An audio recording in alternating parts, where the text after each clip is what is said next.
കേരളത്തിന്റെ അഭിമാനമായി ചലച്ചിത്ര മേഖലയിലെ പരമോന്നത പുരസ്കാരം ദാദാ സാഹേബ് ഫാൽക്കെ പുരസ്കാരം മോഹൻലാൽ ഏറ്റുവാങ്ങി. ഡൽഹിയിൽ നടന്ന ചടങ്ങിൽ രാഷ്ട്രപതി ദ്രൗപദി മുർമു പുരസ്കാരം സമ്മാനിച്ചു. 2023 ദേശീയ ചലച്ചിത്ര പുരസ്കാരങ്ങളും ചടങ്ങിൽ വിതരണം ചെയ്തു. ഒരു Delhi report.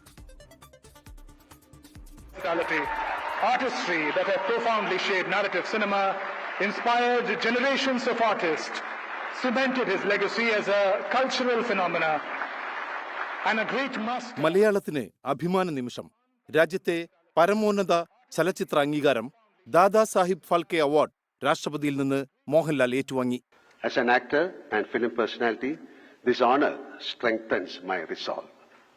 It deepens my commitment to cinema, and I pledge to continue my journey with renewed sincerity, passion and purpose.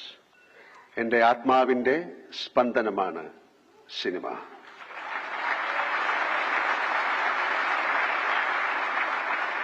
Cinema is the heartbeat of my soul. Jai Hind.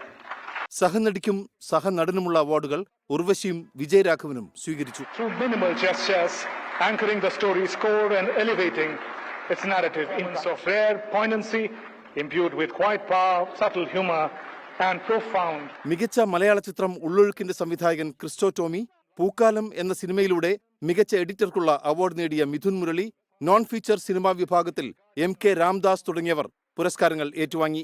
Animal സിനിമയുടെ റീ റെക്കോർഡിംഗിന് MR രാജകൃഷ്ണനും പ്രത്യേക പരാമർശത്തിനുള്ള പുരസ്കാരം ഏറ്റുവാങ്ങി.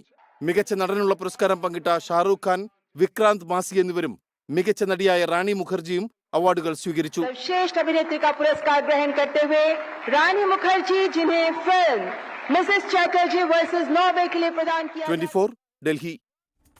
ലോകത്തെവിടെയായാലും ഏത് സമയത്തും 24 വാർത്തകളും augmented reality പാക്കേജുകളും എക്സ്പ്ലെയിനറുകളും വിശദമായി കാണാൻ ഞങ്ങളുടെ യൂട്യൂബ് ചാനൽ നിങ്ങൾക്ക് സബ്സ്ക്രൈബ് ചെയ്യാം.